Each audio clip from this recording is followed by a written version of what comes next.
Alright, kill that guy. Throw a grenade. Oh, this shit sucks, dude. Oh! Oh! Oh, thank God. It was just a dream.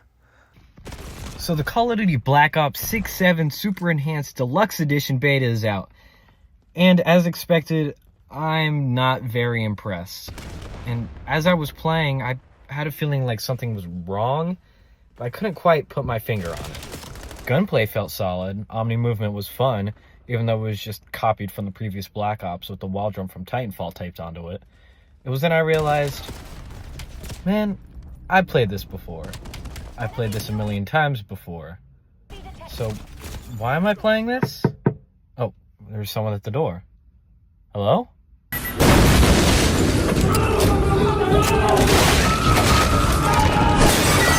In a not-so-shocking twist of events, Ghost of Yotei has completely stolen my attention away from the new COD, and man, I can tell you, I cannot stop playing this game.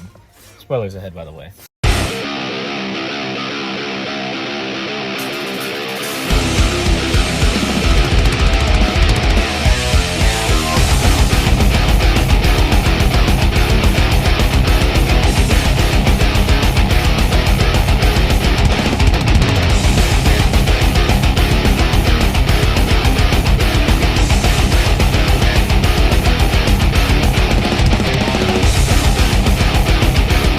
Now, I'm a big fan of this game's prequel, Ghost of Tsushima. I think that might be the best samurai game ever made. I mean, nothing else can beat. Honor died on the beach. The Khan deserves to suffer. So going in, I was definitely skeptical on if Sucker Punch could improve on what is arguably a masterpiece. And let me tell you, they did. Now, I'm only about 30 hours in, and I've only taken down about 3 of the Yotei 6. Now you're probably thinking, man, Mr. Lime, you must suck if it's taking you this long to beat the story. And you're not wrong, I do suck. But really it's because the game's side content is so incredibly good. Now a lot of this side content consists of collectible kind of things you can find around the map, and you'd think that that would get repetitive at some point like it does in another similar samurai game. But the devs did a really good job at making these places worth going to. Because this is how you get the cool stuff the game doesn't show you. Most of the cool armor sets and swords I have in this game are from these side activities. Now you don't have XP in this game, so in order to improve your skills and abilities, you have to seek out these shrines to upgrade yourself.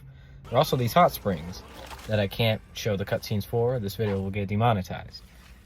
I mean, I don't make money off this video anyways, so I guess it doesn't matter. These hot springs will upgrade your maximum health, which makes it something you'll definitely want to go after, as you do tend to lose health in this game. Obviously. I'm not very good at this game. But where the side content really shines is with the quests and random encounters. Every time I see an NPC on the side of the road, I always make sure to stop and see what they have to say, because usually they have pretty helpful information. Whether that's giving me the location of a shrine or information on a local bounty, they always have something helpful for me. And the quests they give you aren't just shitty fetch quests like in Skyrim or something. In fact, I can't even tell you if there's one stupid fetch quest in the game. There probably is, but there's just so much content, I probably just forgot about it. And even if the reward from the quest isn't all that great, I'm still glad I did it because they're all unique and it feels like every quest has something I've never done before. I think the replacement of the stance system with the new weapon switching system is definitely a great choice.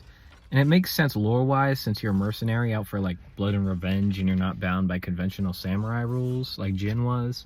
Now these new weapons serve the same function as they do in Ghost of Tsushima, with them being more effective against the different enemy types they're used for. Dual katanas being more effective against spears, the Odaichi being effective against brutes, and so on.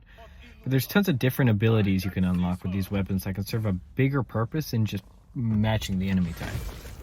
Like for example, the Kusarigama can unlock a ranged assassination that becomes very effective while in stealth and makes it so you don't have to get right up next to an enemy to kill them.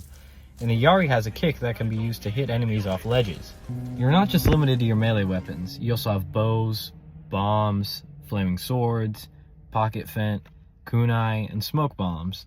Now, I'm pretty sure there's more as I haven't finished the game yet. Even about halfway through, I've never felt like I was being limited by tools that I've had at my disposal. All the enemies feel pretty fair to fight, and even when I do get my ass handed to me, I never feel like I was being cheated or killed in some bullshit way. I also haven't gotten bored of the different enemy types, as every region brings a couple new ones for you to face off against.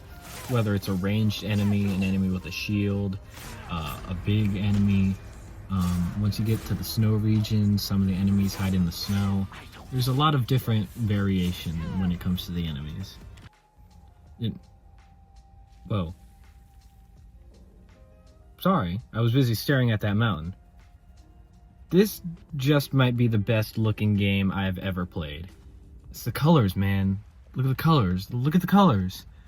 Even while playing on performance mode, I never felt like I was missing out on anything. Everything from the NPCs to the animals to the flowers, everything in this game looks phenomenal. Man, the armor set's so freaking cool. Arguably, they're cooler than Ghost of Tsushima. I know that might be heresy, but I just like them a lot. And these aren't even half the sets you can get in the game. And the weapons too, so shiny and detailed. I'm constantly changing my equipped sets because everything I get just looks so good. Now, story-wise, unfortunately, I do not think Ghost of Yotei beats Ghost of Tsushima in the story department. The whole Mongol invasion storyline and having your entire home taken over by like an invading army, I think that is a cooler and more unique story than what's presented in Ghost of Yotei. And it doesn't help that Assassin's Creed Shadows has a very, very similar story to Ghost of Yotei. The story isn't bad by any means. Atsu is a likable character, and all the side characters are very likable and very memorable. I feel like they all definitely served a purpose to the plot. Story, I'd say it's good. I'd say it's a good story, but I don't think it lives up to Ghost of Tsushima, unfortunately. I'm very excited to see what the rest of the game will bring, and hopefully they come out with a DLC like Ghost of Tsushima, because I am not going to have anything to do with my life once I beat the game. So if you're wondering whether or not you should buy this game, the answer, definitely yes. I know $75-ish is a very hefty price nowadays, but the amount of content that's in the game, it's totally worth it. You'll have plenty of stuff to do, and all the content that's in the game is of high quality. All the quests are great, all the collectibles are worth actually getting, and even with its unoriginal story, I still think it holds up pretty well. And that's the end of the video. This is kind of my first one that I'm making. I don't really know if I'm gonna do this YouTube thing anymore. I kind of was just bored one day, so yeah. Like and subscribe, as the kids say. Peace.